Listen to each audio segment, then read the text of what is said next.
Ito yung moment na nakaka-proud, na makikita mo yung isang trabahante mo na nakakapagpundar ng kagamitan niya.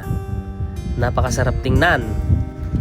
Yung ngiti niyang talagang panalong panalo, na talagang ramdam mo na proud din siya bilang mekaniko na nakakabili siya ng kanyang gamit.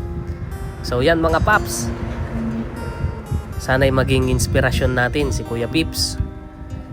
Sa kabila ng kanyang pagsisikap, sa kabila ng kanyang kasipagan, nagbubunga ang kanyang ginagawa. So yan mga paps, isang motor na hindi hulugan, cash, na ipundar niya, syempre nakakatuwa yan, nakaka-proud. Yan si Kuya Pips.